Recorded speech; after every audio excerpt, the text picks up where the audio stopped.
BRS వైపు మీరు చాలా స్ట్రాంగ్గా మాట్లాడినారు, అదే గెలవబోతుంది అని ధీమాగా చెప్పినారు.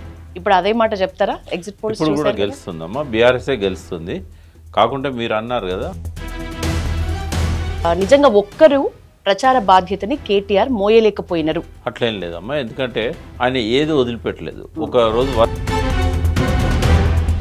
ముందు ఐటీ మినిస్టర్ గా 10 years పాటు ఉన్న కేటీఆర్ జూబ్లీ హిల్స్ ని ఏమాత్రం పట్టించుకోలేదు. అట్లేం లేదు, ఉంటాయి. మనం జూబ్లీ హిల్స్ అంటే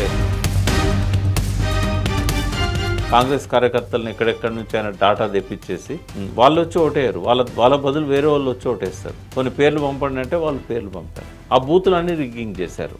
ఎక్కడైతే బీఆర్ఎస్ అభ్యర్థి లేడో ఆ బూతులన్నీ కూడా రిగ్గింగ్ చేశారు. ఈ రిగ్గింగ్ ఆరోపణల నేపథ్యంలో నిజంగా ఒకవేళ మళ్ళీ ఎలక్షన్స్ పెట్టాలి అనే డిమాండ్ ఉన్న నేపథ్యంలో జరిగే అవకాశం యాక్చువల్గా కాంగ్రెస్ క్యాండిడేట్ గెలిస్తే డిస్క్వాలిఫై చేయడానికి 100 ఉదాహరణలు ఉన్నాయి. రేవంత్ రెడ్డి ఇప్పుడు అవసరానికి మించి ఎందుకు పట్టించుకుంటున్నాడు ఓవైసీని? ఓవైసీ చెప్తేనే కదా అజరుద్దీన్కు టికెట్ ఇవ్వలేదు. వాళ్ళు ఓపెన్ గా చెప్తున్నారు, సార్ మేము అందరినీ కలుపుకుపోతాం, స్వదేశం స్వధర్మం అన్న ప్రతి ఒక్కరిని మేము కలుపుకుపోతామని ఓపెన్ గా చెప్తున్నారు. గాడిద గుడి లేదమ్మా, ఉన్నదంతా ఓన్లీ అవసరాలు. సో దీని అర్థం ఇప్పుడు ముస్లిం ఓటర్లందరూ కాంగ్రెస్ కి, హిందూ ఓటర్లందరూ బీజేపీ వైపు ఉన్నారు అనుకోవచ్చా? లేరమ్మా, ముస్లిం ఓటర్స్లలో మెజారిటీ కాంగ్రెస్తో లేరు. కాకపోతే అజరుద్దీన్కు మంత్రి పదవి వేయడం ఇట్లాంటి వాటి వల్ల కొంత అటువైపు టర్న్ అయిండ్లు. నమస్తే, నేను Yashoda, welcome to Pallavi TV. Jubilee hills విషయంలో ఎగ్జిట్ పోల్స్ నిజమవుతాయా? కారు స్పీడ్ తగ్గడానికి కారణం ఏంటి? బీహార్లో ఎన్నికల్లో ఎన్డీఏ హవా పెరగడానికి సీక్రెట్ ఏంటి? ఇవన్నీ విషయాలపై కూలంకషంగా మాట్లాడదాం. ప్రముఖ రాజకీయ విశ్లేషకులు మనతో పాటు ఉన్నారు. వి ప్రకాష్ గారు, నమస్తే సార్. నమస్కారం అమ్మా. సార్, లాస్ట్ టైం మనం ఒక 1 month కూడా కాలేదు కూర్చున్నప్పుడు బీఆర్ఎస్ వైపు మీరు చాలా స్ట్రాంగ్గా మాట్లాడినారు, అదే గెలవబోతుంది అని ధీమాగా చెప్పినారు. ఇప్పుడు అదే మాట చెప్తారా? ఎగ్జిట్ పోల్స్ ఇప్పుడు కూడా గెలుస్తుందమ్మా, బీఆర్ఎస్ఏ గెలుస్తుంది. కాకుండా మీరు అన్నారు కదా స్పీడ్ తగ్గడానికి కారణం ఏంటి అని, ఆ విషయాల మీద మాట్లాడదాం. నేనైతే 100% స్లైట్ మార్జిన్తోనైనా బీఆర్ఎస్కి అవకాశం ఉంది అని చెప్పి నేను అనుకుంటున్నా. ఎట్లా చెప్తున్నారు సార్? అంటే ఎట్లా చెప్తున్నాను అంటే, ఈ ఏవైతే సర్వేలు మీరు చెప్తున్నారో ఆ సర్వేలు లాస్ట్ ఓటర్ ఇంకా పోలింగ్ బూత్లో ఉన్నప్పుడు వచ్చిన సర్వేలు అవి. అంటే 7కి వాళ్ళు టైం ఇచ్చారు కదా, 7కి ఫ్లాష్ అయినాయి అవి.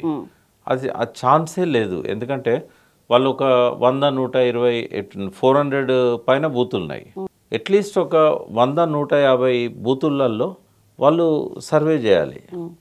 వాళ్ళు ఏం చేశారంటే హడావిడిగా ఈవినింగ్ 7కి అందించాలి కదా, అందుకని 2, 3 వరకు క్లోజ్ చేసేసారు వాళ్ళు. క్లోజ్ చేసేసి అనలైజ్ చేసి చెప్పారు వాళ్ళు. ఏవైతే నెక్స్ట్ డే వచ్చిన సర్వేలు కావచ్చు, రాత్రి 11కి వచ్చిన సర్వేలు కావచ్చు, అవి మాత్రం బీఆర్ఎస్కి ఎడ్జ్ ఉందని చెప్తున్నాయి. ఇప్పుడు కేకే సర్వే ఒక రోజు ఆలస్యంగా బయటకు వచ్చింది, అందులో కూడా వాళ్ళు 9% లీడ్ అని చెప్పారు. అంతకుముందు 17% అని చెప్పారు. మిషన్ చాణక్య కొద్దిగా ఎక్కువ మంది పరిగణలోకి తీసుకుంటారు. దానిలో కూడా 3 to 5% బీఆర్ఎస్కి ఎడ్జ్ ఇచ్చారు. ఇంకొక సర్వే క్యూ సర్వే అని వచ్చింది. అయితే మిశ్రమంగా ఉన్నాయి సర్వేలు, ఒక వన్ సైడ్ ఇయ్యలే. క్రెడిబిలిటీ ఉన్న సంస్థలు కూడా కొంతమంది ప్రోగా కొంతమంది అగెనెస్ట్గా ఇచ్చారు. అంటే ఒక ఫ్లూయిడ్ సిచ్యువేషనే ఉంది. సో ఎగ్జిట్ పోల్స్ అన్నీ ఎగ్జాక్ట్ పోల్స్ కావు, నిజమే మీరు అన్నట్లు. కానీ నిజంగా ఫుల్ ఫ్లెడ్జ్గా ధీమా ఉందా సార్ మీకు ఇప్పటికీ కూడా? ఇప్పుడు మీకు ఈవెన్ 5 o'clock వచ్చిన 7 o'clock వచ్చిన సర్వేల గురించి కూడా చెప్తాను. వాళ్ళు ఎంత ఇచ్చారమ్మా డిఫరెన్స్? 2 to 3%. ఏ సర్వే అయినా 3% ప్లస్ ఆర్ మైనస్ అని ఇస్తారు. అది కాకూడదని ఏముంది? So chances ఉన్నాయంటారు? ఛాన్సెస్ ఎక్కువ ఉన్నాయి. అంటే కాంగ్రెస్ కంటే కూడా కాంగ్రెస్కి 40% ఉంటే 60% బీఆర్ఎస్కే ఉంది. ప్రచారం విషయానికి వస్తే నిజానికి రహ్మద్ నగర్లో చాలా స్ట్రాంగ్ వార్నింగ్స్ తోటి, కాంగ్రెస్ పైన ఘాటు వ్యాఖ్యలతోటి కేటీఆర్, హరీష్ రావు చాలా స్ట్రాంగ్గా వార్నింగ్స్ ఇస్తూ ప్రభుత్వాన్ని దుయ్యబడుతూ చాలా మంచి ప్రచారం స్టార్ట్ చేసినారు. ఒక 10 days హరీష్ రావు గారి తండ్రి చనిపోవటం వల్ల గ్యాప్ వచ్చింది. ఆ గ్యాప్ ప్రభావం చాలా కనిపించింది అని ప్రజల్లో ఒక ఆలోచన ఉంది సార్. నిజమే అంటారా? నిజంగా ఒక్కరు ప్రచార బాధ్యతని కేటీఆర్ మోయలేకపోయినారు? అట్లేం లేదమ్మా, ఎందుకంటే ఆయన ఏది వదిలిపెట్టలేదు. ఒక రోజు వర్షం పడి యూసుఫ్ కూడా మిస్ అయితే కూడా లాస్ట్ బిఫోర్ డే యూసుఫ్ కూడా మళ్ళీ చేశారు. అంటే శక్తి వంచన లేకుండా పనిచేశారు ఆయన. గెలిచినా ఓడినా ఇక్కడ కేటీఆర్కి ఒక ప్లస్ పాయింట్ ఏంటంటే ఎమర్జ్ అయ్యాడు ఆయన. అంటే ఏ ఎలక్షన్ అయినా తను ఒంటి చేత్తోని హ్యాండిల్ చేయగలుగుతాను అనేది ఆయన ఈ ఎలక్షన్ ద్వారా ప్రూవ్ చేసుకోగలిగాడు. ఓటమి గెలుపు అనేది పక్కకు పెడదాం, బట్ ఆయన ఈ సక్సెస్ అయ్యాడు ఆ విషయంలో. రెండవది ఏంటంటే హరీష్ రావు గారు ఫాదర్ చనిపోయి ప్రచారంలో ఆయన లేని లోటు అనేది స్పష్టంగా కనబడ్డది. ప్రజలు అట్లా అనుకోవడంలో తప్పేం లేదు. కాకపోతే ఆయన కూడా ఉంటే ఇంకా కాస్త ఉధృతంగా బాగుండేది అనేది. ఇంకోటి ఆయన పర్సనల్ టచ్ ఉన్న వాళ్ళు వేలల్లో ఉన్నారు ఆ కాన్స్టిట్యున్సీలలో. ఎందుకంటే 2001 నుంచి కూడా హరీష్ రావు గారు పార్టీలో కీలకంగా పనిచేసిన వ్యక్తి, ఇంకెవరు కాదు. అంటే మిగతా వాళ్ళందరూ పనిచేసినా కూడా హరీష్ రావు గారికి ఉన్నంత ఇన్వాల్వ్మెంట్ పబ్లిక్తో కానీ, కార్యకర్తలతో కానీ, నాయకులతో కానీ ఇంకొకరికి లేదు అప్పటి నుంచి. సో అందుకని ఆయన లేని లోటు స్పష్టంగా మనకు కనబడ్డది. నాకు ఆశ్చర్యం ఏమనిపించిందంటే 11 రోజులు కూడా ముఖ్యమైన నాయకులను ఇంటికి పిలిపించుకొని ఆయన మోటివేట్ చేస్తూనే ఉన్నారు. పక్కన ఒక రూమ్ ఉంటుంది. ఆ రూమ్లో ఈ జూబ్లీహిల్స్ నియోజకవర్గానికి సంబంధించిన ఇన్ఛార్జీలు, కార్యకర్తలు, బయట జిల్లాల నుంచి వచ్చిన వాళ్ళు, మాజీ మంత్రులు, వాళ్ళని తనే పిలిపించుకొని వాళ్ళకు ప్రోగ్రామ్ ఇవ్వడం. కేటీఆర్ గారు కూడా 3 సార్లు నేను చూశాను అక్కడ ఆ మీటింగ్లో. అంటే ఇట్లా ఫీల్డ్ మీద లేని లోటు ఉంది కానీ ప్లానింగ్లో మాత్రం ఆయన ఉన్నారు. ఆయన అట్లా ఇంకోటి పరుషపదాలు అనేటివి ఈసారి కొంచెం ఎక్కువగా వినబడ్డాయి. రేవంత్ రెడ్డి గారు స్టార్ట్ చేశారు, దాన్ని కౌంటర్ చేయడానికి వీళ్ళకు కూడా తప్పలేదు. కొన్ని మనం మాట్లాడుకోవాలంటే ఈ ఎలక్షన్ ముందుకు తీసుకొచ్చిన అంశాలు ఏంటి అనేది, అంటే భవిష్యత్ ఎలక్షన్స్ ఎట్లా జరగబోతున్నాయని చెప్పడానికి ఒక సింబాలిక్గా మనం దీన్ని చూడవచ్చు. అంటే రేవంత్ రెడ్డి ముఖ్యమంత్రి ఉన్నంతకాలం, కాంగ్రెస్లో ఒక ప్రముఖ స్థానంలో ఉన్నంతకాలం ఎలక్షన్స్ ఎట్లా జరుగుతాయని చెప్పడానికి ఆయన ఒక జూబ్లీహిల్స్లో ఆయన చేసిన ప్రయోగం అనేది మనం భవిష్యత్ ఎలక్షన్స్కి దీన్ని ఒక మార్గదర్శకంగా కాంగ్రెస్ పెట్టుకుంటుందని అనుకోవచ్చు. ఓకే, ప్రయోగం అంటే ఎట్లాంటివి అంటున్నారు సార్? ఎట్లాంటివి అంటే 10 రోజులు అంటే ఫస్ట్ టీఆర్ఎస్ క్యాండిడేట్ ఎవరైతే ఎమ్మెల్యేగా గోపీనాథ్ గారు 3వసారి గెలిచిన వ్యక్తి మరణించాడో అక్కడ నుంచి రేవంత్ రెడ్డి ప్లానింగ్ స్టార్ట్ అయింది.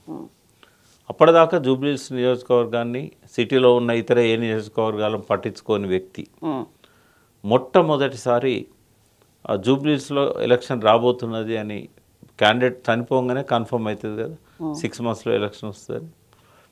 వెంటనే ఏం చేసిండంటే సర్వే చేయించేసి ఏవైతే ప్రాబ్లమ్స్ సివియర్గా ఉన్నాయో బస్తీలలో, డ్రైనేజ్ కానీ, తర్వాత రోడ్స్ కానీ, అప్పటికప్పుడు 60 కోట్ల రూపాయలు విడుదల చేసి వెంటనే వాటికి అన్నిటికీ టెండర్స్ పెట్టి పనులు స్టార్ట్ చేశారు. ఎలక్షన్స్ నాటికి చాలా వరకు అయిపోయినాయి, ఇంకా చాలా వరకు పెండింగ్ కూడా ఉన్నాయి. ఆన్గోయింగ్ వర్క్స్ నడుస్తూ ఉన్నాయి. కాకపోతే భారీ వర్షాల వల్ల అవి కొద్దిగా లేట్ అయినాయి. అంటే గెలవడంలో దీని పాత్ర కూడా ఉంటుంది. ఒకవేళ కాంగ్రెసే గెలిచింది అనుకుందాం, కాసేపు అట్లా అనుకొని మాట్లాడదాము. కాంగ్రెసే గెలిస్తే కాంట్రిబ్యూట్ చేసిన ఫ్యాక్టర్స్ అన్నీ ఏంటి, రేవంత్ రెడ్డి ఎలక్షన్ మేనేజ్మెంట్ ఎట్లా చేస్తాడు. ఒకటేమో ఆయన పూర్తిగా దీని మీద కాన్సన్ట్రేట్ చేశాడు, ఒంటరిగా తను హ్యాండిల్ చేశాడు. దానిలో ప్రధానంగా ఈ రిపేర్లు కావచ్చు, కొంత బస్తీ ప్రజలను సాటిస్ఫై చేయడానికి చేసిన ప్రయత్నం కావచ్చు. అంటే దాని అర్థం అంతకుముందు ఐటీ మినిస్టర్గా 10 years పాటు ఉన్న కేటీఆర్ జూబ్లీహిల్స్ని ఏమాత్రం పట్టించుకోలేదు. ఇన్ని పెండింగ్ పనులు, ఇన్ని జరగాల్సిన పనులు, ఒక స్కూల్, ఒక కాలేజ్ కూడా జూబ్లీహిల్స్ అనే ఒక నియోజకవర్గంలో లేకపోవడానికి కారణం. అట్లేం లేదు, ఉంటాయి. మనం జూబ్లీహిల్స్ అంటే ఆ జూబ్లీహిల్స్ బంజారా హిల్స్ కాదు, మొత్తము స్ప్రెడ్ ఓవర్ బోరబండ దాకా ఉన్న ఇవి కాలేజీలు ఉన్నాయి, స్కూళ్ళు ఉన్నాయి. అయితే ఇక్కడ ఒకటి ఏంటంటే కేటీఆర్ 550 కోట్లు ఖర్చు పెట్టాడు ఆ కాన్స్టిట్యున్సీకి. అసలు అనలేకపోతే మనం చాలా మాట్లాడుకోవాల్సి వస్తుంది. మీకు తెలుసా 3700 ఇండ్లు ఇచ్చారు ఒక్క జూబ్లీహిల్స్ కాన్స్టిట్యున్సీలో. తర్వాత అందులో ముస్లిమ్స్ కూడా కన్సిడరబుల్ నంబర్ ఉంది. తర్వాత బస్తీ దవాఖానాలు పెట్టారు. తర్వాత అక్కడ రోడ్లకు, తర్వాత బస్తీలలో ఉన్న డ్రైనేజ్ ఫెసిలిటీస్కి చాలా ఖర్చు పెట్టారు. ఇవి ఎట్లుంటాయంటే ప్రతి వర్షాకాలం మళ్ళీ కొత్తగా పనులు చేయాల్సిందే. ఇప్పుడు రేవంత్ రెడ్డి చేసిన పనులు కూడా మళ్ళీ నెక్స్ట్ వర్షాలకు కొట్టుకుపోతాయి. ఇవన్నీ రొటీన్గా చేయాల్సిన పనులే. ఇవన్నీ పాత డ్రైనేజ్ సిస్టమ్, ఎక్కడో ఒక్కడ మళ్ళీ లీక్ అవుతూ ఉంటుంది, ఎప్పటికప్పుడు మారుస్తూ ఉంటారు. ఇదంతా కూడా ఏంటంటే ఒక ప్లాన్డ్ సిటీ కాదు ఇది. ఇదంతా కూడా ఇష్టం వచ్చినట్టుగా గుడిసెలు వేసుకొని అడ్డదిడ్డంగా రోడ్లు, ఎక్కడ ఎవరిని ఇష్టమైతే వాడు అక్కడ తవ్వుతాడు, ఇట్లాంటివన్నీ జరిగినాయి. కాబట్టి ఈ రేవంత్ రెడ్డి 60 కోట్లు ఖర్చు పెట్టాడంటే కేటీఆర్ ఏం చేయలేదు అనేది కాదు అక్కడ. కేటీఆర్ చేసిన దానిలో 10% కాదు ఇది. అంటే రేవంత్ రెడ్డి ప్లానింగ్ ఏంటంటే ఎలక్షన్ వస్తుంది అని అంటే అప్పుడు టేకప్ చేశాడని చెప్తున్నాం. అంటే ఇది ఎక్కడైనా జరుగుతుంది. ఇక రాబోయే రోజుల్లో ఎక్కడ ఎలక్షన్ వచ్చినా కూడా ఫస్ట్ ఎలక్షన్ వస్తుందని తెలియగానే పనులు మొదలవుతాయి. సెకండ్ పాయింట్ ఏంటంటే ఐడెంటిఫై చేయడం ముస్లిం బస్తీలను, ముస్లిం ఓటర్స్ను, వీళ్ళందరినీ. తర్వాత బయట జిల్లాల నుంచి తీసుకొచ్చి మనకు దొరికిన 24,000 ఓట్లు దొంగోట్లు. బట్ ఇంకెన్ని వేల ఓట్లు చేర్పించారో మనకు తెలియదు. చాలా మెటిక్యులస్గా ప్లాన్ చేసి ఏం చేశాడంటే ముస్లింల పేర్లు, హిందువుల పేర్లు ఎక్కడెక్కడి నుంచో తీసుకొచ్చేసి ఇలా పెట్టేశాడు. ఆయన కూడా నేను అనుకుంటా ఫలానా పేరు వేరే కాడు ఉంది అనేది కాకుండా ఎట్లా వీలైతే అట్లా పేర్లు పెట్టారు. అంటే కాంగ్రెస్ కార్యకర్తలను ఎక్కడెక్కడి నుంచి ఆయన డాటా తెప్పించేసి వాళ్ళు వచ్చి ఓటేయరు, వాళ్ళ బదులు వేరే వాళ్ళు వచ్చి ఓటేస్తారు. కొన్ని పేర్లు పంపండి అంటే వాళ్ళు పేర్లు పంపారు. బాగా నమోదు చేయించారు ఎలక్షన్ కమిషన్ రికార్డులో. నేను అనుకుంటా ఒక 30,000 ఓట్లైనా దొంగ ఓట్లు నమోదు చేశారు. 24,000 ఓట్లు కేటీఆర్ బయట పెట్టాడు. ఇంకో 12,000 ఓట్లు తీసేశారు. వాళ్ళు ఎంతమంది బతుకుండి ఓట్లు లేకుండా పోయారో తెలియదు. తర్వాత వీటి మీద ఏ కంప్లైంట్ చేసినా పట్టించుకోకుండా ఎలక్షన్ కమిషన్ను కట్టుదిట్టం చేశాడు త్రూ ఢిల్లీ నుంచి మోడీ ద్వారా. ఆయనకు మోడీకి ఉన్న అనుబంధం అనేది అందరికీ తెలిసిందే. ఎలక్షన్ కమిషను ఒక గుడ్డిది, ఒక చెవిటిది అయిపోయింది ఎలక్షన్స్లో. అంటే గెలవాలంటే ఈ డ్రామా చేయాలనేది రేవంత్ రెడ్డి చెప్తున్నాడు. ఆయన కేంద్రంతో మంచి సంబంధాలు ఉన్నాయి కాబట్టి త్రూ చంద్రబాబు అది జయించగలిగాడు. తర్వాత ఎక్కడెక్కడ బూతులలో ఇన్ఛార్జీలుగా టీఆర్ఎస్ పెట్టిందో వాళ్ళని మ్యాక్సిమం కొనడానికి ట్రై చేశాడు. కొంతమంది అమ్ముడుపోయారు. ఆ లెక్క దాదాపు 40 to 50 ఉంటుంది. ఆ బూతులన్నీ రిగ్గింగ్ చేశారు. ఎక్కడైతే బీఆర్ఎస్ అభ్యర్థి లేడో ఆ బూతులన్నీ కూడా రిగ్గింగ్ చేశారు. అయితే అందులో పోయిన ఓటర్స్ పరిస్థితి ఏంటంటే దొడ్డిదారిని తీసుకెళ్లారు. మెయిన్ గేట్ నుంచి కాకుండా దొడ్డిదారిని తీసుకెళ్ళి ఏం చేశారు, వాళ్ళకు మీ పేరు ఏంటి అంటే వాళ్ళకు పేరు తెలియదు. మీ పేరు ఏంటి అంటే వాళ్ళ పేరు చెప్పలేకపోతున్నారు. ఎందుకంటే కొన్ని నాలుగే తిరగవు కదా. అందులో ఓటర్ పేరు ఏముందో వీళ్ళకి అంత గుర్తు కూడా ఉండకపోవచ్చు. కొంతమంది గుర్తుపెట్టుకొని చెప్తున్నారు. నెక్స్ట్ మీ భర్త పేరు ఏంది తెలియదు, మీ ఇంటి నంబర్ ఏంది అస్సలు తెలియదు. ఇవన్నీ కనబడ్డాయి. అంటే లోపలికి కెమెరాస్ అలౌ చేయలేదు, అక్కడున్న వాళ్ళు చెప్తున్నది. తర్వాత మీటింగ్లు పెట్టే హాళ్ళు ఉంటాయి కదా ఎలక్షన్ కోసం, అక్కడక్కడ వాళ్ళ క్యాంప్ ఆఫీసులు 100ల సంఖ్యలో తెచ్చి అక్కడ స్టాక్ పెట్టారు వాళ్ళని. ఫిర్యాదు చేస్తే పోలీసులు పట్టించుకోరు, ఎలక్షన్ కమిషన్ పట్టించుకోదు. ఇదంతా ఒక ఎత్తు. అంటే దాదాపుగా ఈ దొంగోట్ల తతంగం అయితే బాగా జరిగింది. సెకండ్ ఏంటంటే మనకు చాలా విషయాలను ఆర్ఎస్ ప్రవీణ్ కుమార్ కూడా ఆయనకు ఎదురైన సంఘటనలు అని చెప్పాడు. విజిల్ అనే ఏదో యాప్ ఉందట ఎలక్షన్ కమిషన్ది. ఆ యాప్ 2 రోజులు పనిచేయలేదు, లాస్ట్ 2 days. ఆ పర్పస్ ఏంటంటే కన్నా రిగ్గింగ్ జరిగిన ఎలక్షన్ కమిషన్ నియమాలను ఉల్లంఘించిన ఫోటో తీసి అప్లోడ్ చేయాలి యాప్లో, ఎక్కడ ఉంది ప్లేస్ అవన్నీ కూడా. అయితే ఆ ముందు రోజే పోయి చెప్పారు ఇది పనిచేస్తలేదు, రేపు క్రూషియల్, ఇది మీరు రిపేర్ చేయించండి అంటే ఆయన మా చేతిలో లేదు, ఎలక్షన్ కమిషన్ ఆఫ్ ఇండియా చేతిలో ఉంది, మేమేం చేయలేమని ఎలక్షన్ అబ్జర్వర్, తర్వాత ఇక్కడ ఉన్న ఎలక్షన్ ఆఫీసర్ వాళ్ళు చెప్పింది అది. అంటే ఉద్దేశపూర్వకంగా 2 రోజుల యాప్ పనిచేయలేదు. ఈ రిగ్గింగ్ ఆరోపణల నేపథ్యంలో నిజంగా ఒకవేళ మళ్ళీ ఎలక్షన్స్ పెట్టాలి అనే డిమాండ్ ఉన్న నేపథ్యంలో జరిగే అవకాశం యాక్చువల్గా కాంగ్రెస్ క్యాండిడేట్ గెలిస్తే డిస్క్వాలిఫై చేయడానికి 100 ఉదాహరణలు ఉన్నాయి.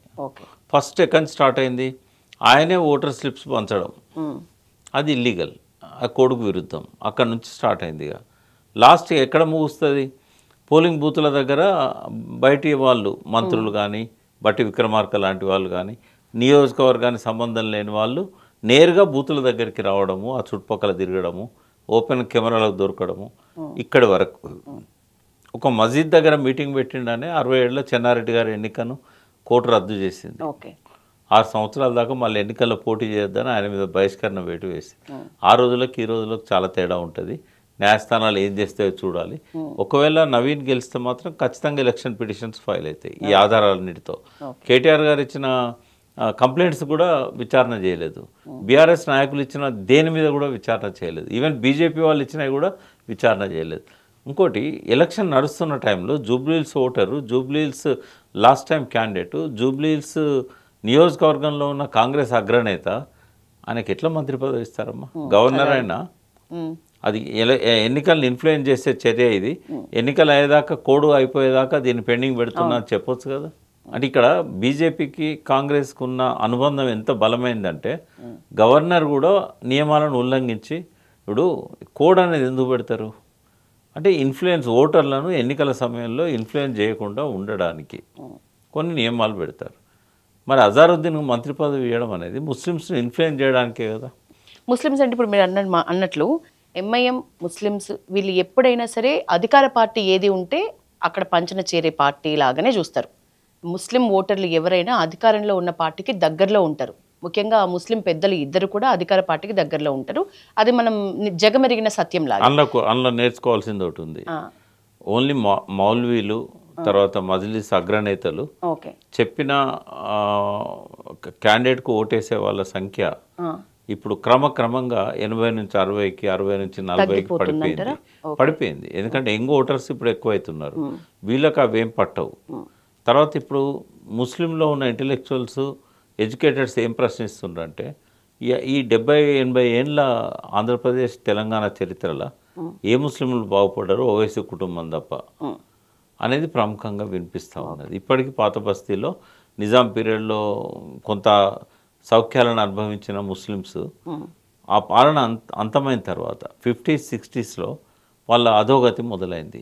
ఇప్పటికీ కార్ఖానాలలో కేసీఆర్ 10 సంవత్సరాల పీరియడ్లో కొంత స్కూళ్ళల్లో చేర్పించి, రెసిడెన్షియల్ స్కూళ్ళు పెంచి, వాళ్ళకు కొంత బడ్జెట్ ఇచ్చి, వాళ్ళకి ఆటోలు కొనిచ్చి, ట్రాలీలు కొనిచ్చి, రకరకాలుగా వాళ్ళను జీవితంలో సెటిల్ అయ్యేటట్టు చేయగలిగాడు.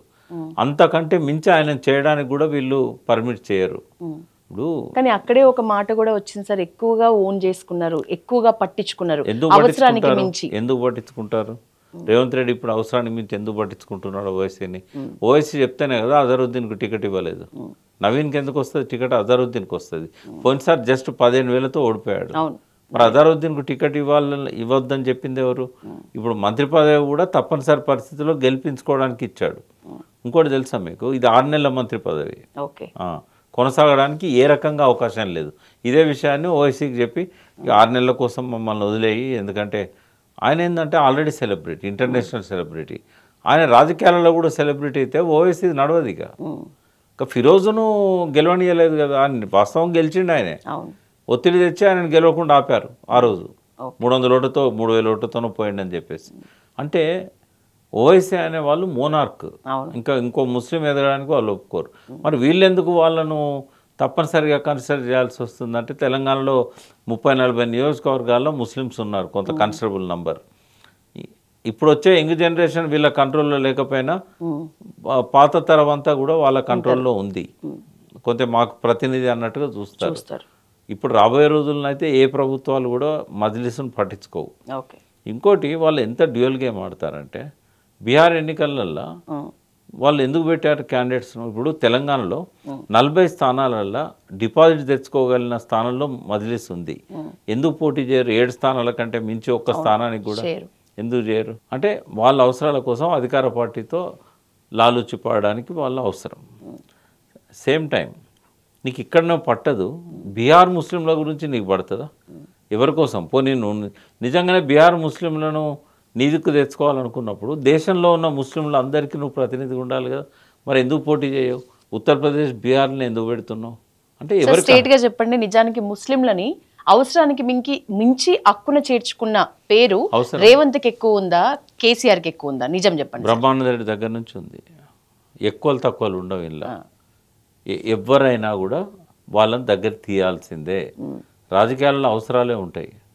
మీకు కూడా తెలుసా, రేపు బీజేపీ అధికారంలోకి వచ్చినా వాళ్ళకి అట్లే ఉంటుంది సంబంధం. ఈవెన్ బీజేపీ అధికారంలోకి వచ్చినా కూడా బీజేపీ వాళ్ళతో ఆర్ఎస్ఎస్లో ముస్లిం మంచి ఒకటి ఉంది ఆర్గనైజేషన్. ఆర్ఎస్ఎస్ ముస్లిం విభాగం ఉంది. అలా వాళ్ళు ఓపెన్గా చెప్తున్నారు సార్, మేము అందరినీ కలుపుకుపోతాం, స్వదేశం స్వధర్మం అన్న ప్రతి ఒక్కరిని మేము కలుపుకుపోతామని ఓపెన్గా చెప్తున్నారు. గాడిద గుడి లేదమ్మా, ఉన్నదంతా ఓన్లీ అవసరాలు. అవసరాలు అదే సరే. అదే పాయింట్లో అయితే రేవంత్ చాలా చాకచక్యంగా వివరిస్తున్నట్లే కదా సార్. ఇప్పుడు అంటే నేను అనేది ఏంటంటే చాకచక్యమా ఇల్లీగలా పక్కకు పెడితే రేవంత్ మార్క్ ఎన్నికలు. నెక్స్ట్ ఇంకొక ఫేజ్లోకి వద్దాం. ఇప్పుడు నేను చెప్పింది అంతా ఏంటంటే నియమాలను ఉల్లంఘించి డిగ్గింగ్ ఎట్లా చేశారు, దొంగోట్లు ఎట్లా వేయించారు, ఇవన్నీ చెప్పాను. ఇక్కడ గ్రౌండ్లో ఏం జరిగింది, 3 days క్రితం వరకు కూడా 6వ తారీఖు నాటికి ప్రీ పోల్స్ ఏవైతే వచ్చినాయో బీఆర్ఎస్ అన్ని వన్ సైడ్ వచ్చాయి. మరి దాన్ని కౌంటర్ చేయాలంటే పబ్లిక్లో పోల్ మేనేజ్మెంట్ లాస్ట్ 3 days చేయాలి. ఆ పోల్ మేనేజ్మెంట్లో బీఆర్ఎస్ దాదాపుగా విఫలమైంది. ఎందుకంటే వాళ్ళు కొంత ఎక్స్పెక్ట్ చేశారు, మనకు ప్రజల టర్న్అవుట్ ఉంది, అన్ని సర్వేలు మన దిక్కే ఉన్నాయి, ఇంత మనము దిగజారి డబ్బులు పంచాల్సిన అవసరం లేదన్నట్టుగా అక్కడక్కడ పంచినా కూడా వాళ్ళు ఇచ్చినంత ఇవ్వలేదు. వాళ్ళు 2500 స్టాండర్డ్గా ఇచ్చారు, ప్రతి దగ్గర చీరలు ఇచ్చారు. అపార్ట్మెంట్స్లో వెల్ఫేర్ అసోసియేషన్స్కి పెద్ద మొత్తంలో 6 లక్షలు 5 లక్షలు ఇట్లా ఇచ్చారు. మీరు ఏదైనా కలర్స్ వేసుకోండి, లేకుంటే ఇంకోటి చేసుకోండి. తర్వాత రకరకాల పాత్రలు ఇచ్చారు, గ్రైండర్స్ కావచ్చు, మిక్సీస్ కావచ్చు. ఇవన్నీ ఓపెన్గా కాంగ్రెస్తో సంబంధం ఉన్న నాయకులే చెప్తున్నారు, మీడియాలో కూడా చెప్తున్నారు.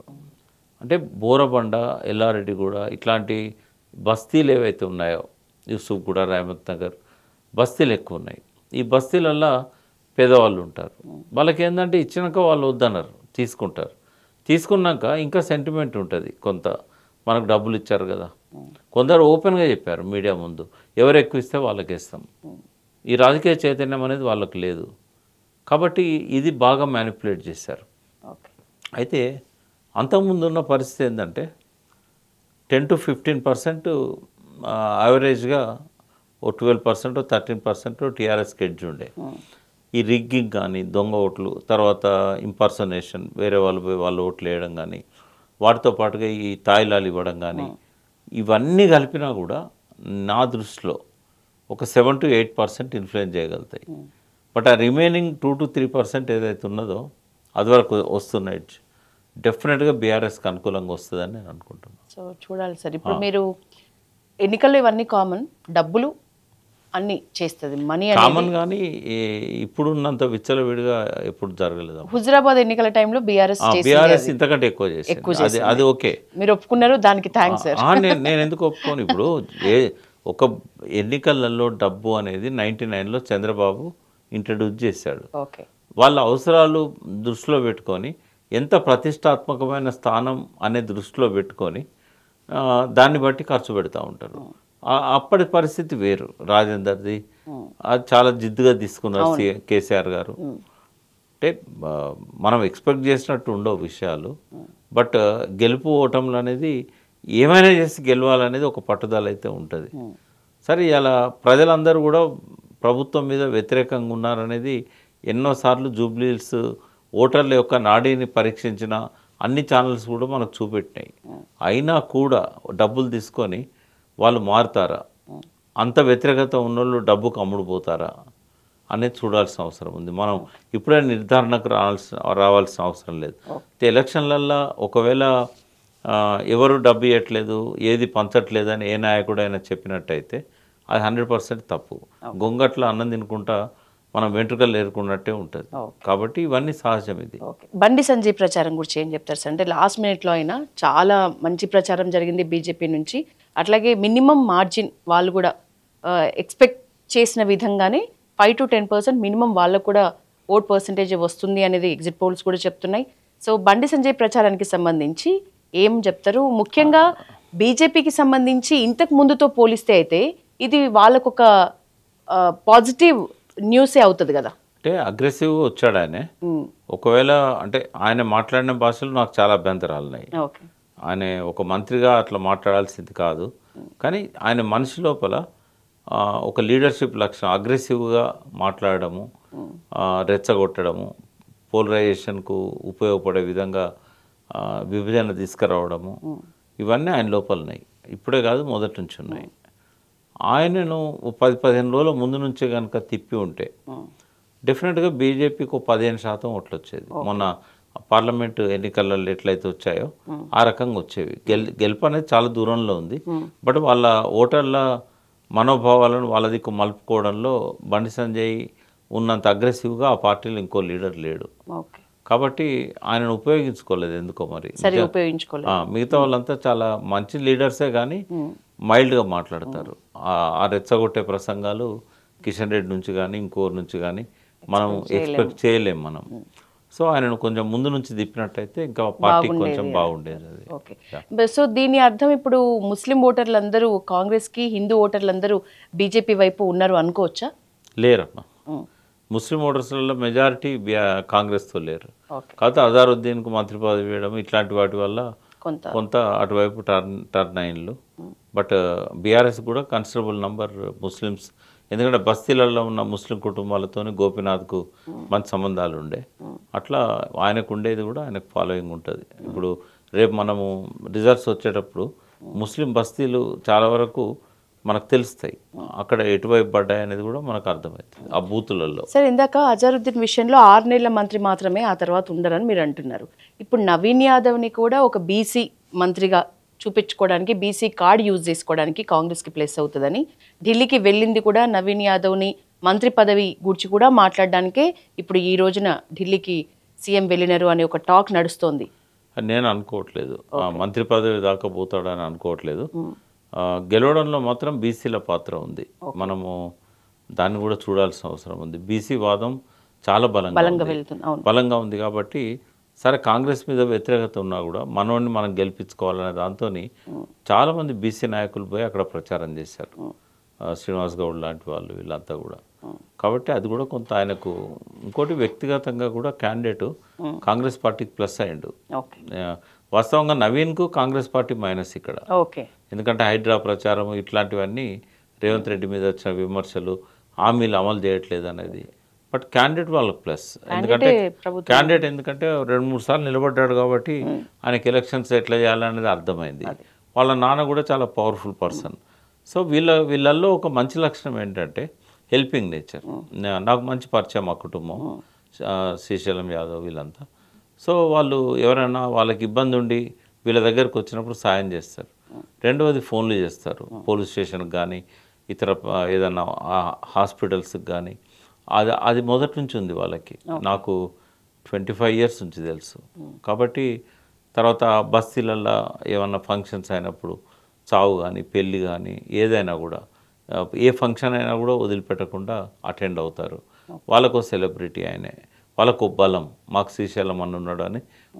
బస్తీలలో ఉన్న పేదవాళ్ళకు ఒక మంత్రి దగ్గరకో ఒక ఎమ్మెల్యే దగ్గరకో పోవాలంటే అక్కడ అప్రోచ్ ఉండదు, అంత మురికి మాసిన బట్టలతో ఉంటారు, నెరిసిన గడ్డంతో ఉంటారు, గన్మెన్లు లాగి పడేస్తుంటారు.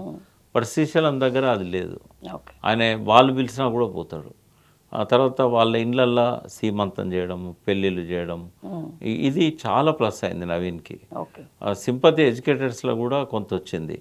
3 సార్లు కష్టపడ్డాడు, ఈసారి వేద్దాంలే గెలిపిద్దాంలే. ఇట్లా కృష్ణకాంత్ పార్క్లో వాకర్స్తో ఒకతను మాట్లాడి నాకు చెప్పాడు, ఎడ్యుకేటర్స్లో కూడా నవీన్ మీద బాగుంది, కాంగ్రెస్ మీద లేదు, బట్ నవీన్ మీద ఉంది, ఒకసారి గెలిపిద్దామని. కాబట్టి ఈసారి కొంత నెక్ టు నెక్ ఫైటే ఉండొచ్చు. క్యాండిడేట్ ప్లస్ అయ్యిండు. ఇక్కడ ఏమైందంటే క్యాండిడేట్ నేను మైనస్ అనను, ఆమెకు కూడా సానుభూతి వచ్చింది, భర్త చనిపోయిండని.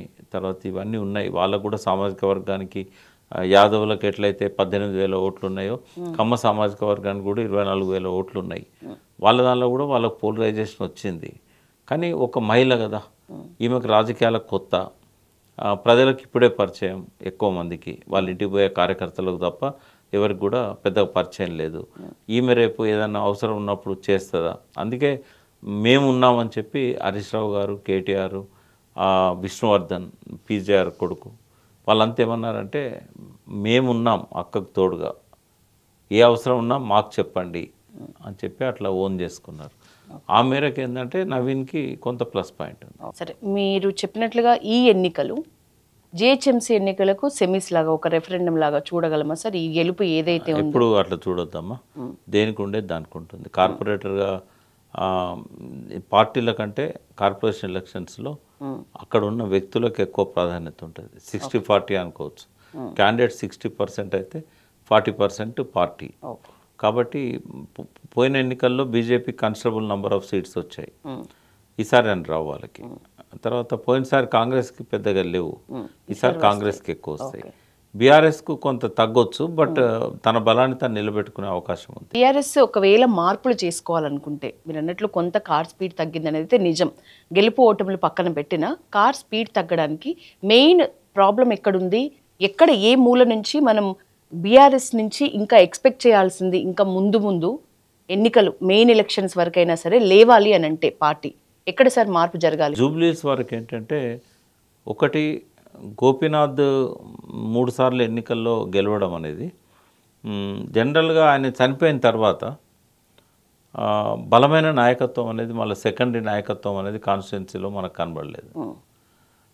కొంతమంది నాయకులు ఇప్పుడు పీజేఆర్ కుమార్లు కానీ శ్రీధర్ రెడ్డి లాంటి వాళ్ళు ఇంతకుముందు బీజేపీ నుంచి పోటీ చేశారు.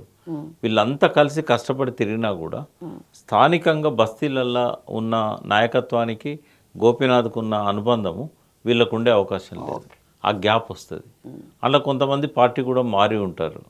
కొంతమంది మన గోపన్న లేడు కదా, ఇక మనం ఇప్పుడున్నది అధికార పార్టీ కదా, ఇది ఒక ప్లస్ పాయింట్. ఎన్నికల్లో కూడా అధికార పార్టీ కాబట్టి కొంత ఎడ్జ్ వాళ్ళకు వచ్చే అవకాశం కూడా ఉంటుంది కదా.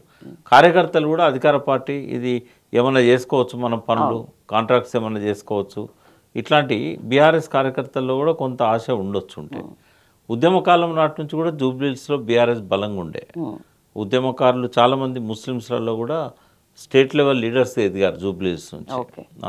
కాబట్టి అది ఉన్నా కూడా ఈ గోపీనాథ్ చనిపోయిన తర్వాత ఆ సెకండరీ లీడర్షిప్ అనేది ఆ గ్యాప్ అయితే కనబడ్డది కొంత. అది కొంత. రెండవది ఏంటంటే, ఆ చేసిన పనుల లిస్టు కూడా వాళ్ళు ఓటర్స్కి అందజేయడంలో కొంత లేట్ చేశారు, కొంత చేయలేకపోయారు కూడా. అంటే ఇప్పుడు 550 కోట్లు మేము ఖర్చు పెట్టాం జూబ్లీస్ నియోజకవర్గంలో అన్నప్పుడు ఆ పనుల జాబితా లిస్ట్ అంతా కూడా అందరికి తెలియాలి. వీళ్ళు ఈ పని చేశారు, మనం వీళ్ళతో ఉంటే మన భవిష్యత్తులో కూడా బాగుంటుంది, ఇట్లాంటివన్నీ కూడా చేయాల్సి ఉండే. తర్వాత హరీష్ రావు గారు సడన్గా క్యాంపెయిన్లో ఆయన బాధ్యతల నుంచి తప్పుకోవాల్సి వచ్చింది. ఇట్లాంటివన్నీ కూడా బీఆర్ఎస్కు కొంత ఇంప్రూవ్ చేసుకోవాల్సింది ఎక్కడ అంటే, బీసీ నాయకత్వాన్ని, ఎస్సీ నాయకత్వాన్ని ఆ నియోజకవర్గంలో ఇంకా డెవలప్ చేసుకోవాలి. ఇప్పుడు బీసీలో వాదం నడుస్తుంది, అవతల వైపు బీసీ క్యాండిడేట్ ఉన్నాడు, బయట నుంచి మనం తీసుకొచ్చాం బీసీ నాయకులు, కానీ కాన్స్టిట్యున్సీలో ఎమర్జ్ అయిన బీసీ నాయకులు ఎవరు కనబడలేదు. ఇప్పుడు 22,000 మంది మున్నూరు కాపు ఉన్నారు. బీసీల ఓట్లు 1,70,000 ఉన్నాయి. 4 లక్షల ఓట్లలో 28,000 మంది ఎస్సీ ఓట్లు ఉన్నాయి. ముస్లిమ్స్లలో కూడా వాళ్ళను ఇంకా స్టేట్ లీడర్స్గా ఎలా ఎదగనిచ్చినట్టయితే హైదరాబాద్కు వాళ్ళు ఒక ఐకాన్ లాగా ఉంటారు. ఈ వీళ్ళల్లో ఆ కృషి జరగట్లేదు. ఫోకస్ అంతా ఒక్కరిద్దరి మీద ఉండే వరకు మిగిలిన నాయకత్వం అనేది కొరత కనబడతా ఉంది. ఇవన్నీ సరి చేసుకోవాలి. Thank you sir. మొత్తానికి మీరు ఇప్పటికీ కూడా బీఆర్ఎస్ వైపే మీరు వస్తుందని అనుకుంటున్నారు, ఎందుకంటే ఓవర్ నైట్లో అంత మార్పు జరుగుతుందని అనుకోవట్లేదు. అఫ్ కోర్స్ ఎగ్జిట్ పోల్స్ మనం అనుకున్నట్టు ఎగ్జాక్ట్ పోల్స్ కావు, చాలాసార్లు తలకిందులైన సందర్భాలు చాలా ఉన్నాయి. సో చూడాలి, ఒక్కరోజు తేడా అంతే. రేపు ఏం జరగబోతుంది, ఎవరి వైపు గెలుపు అవకాశం ఉంది అనేది. Thank you so much sir, ఈ టాపిక్ మీద మీరు మాకు టైం ఇచ్చినందుకు.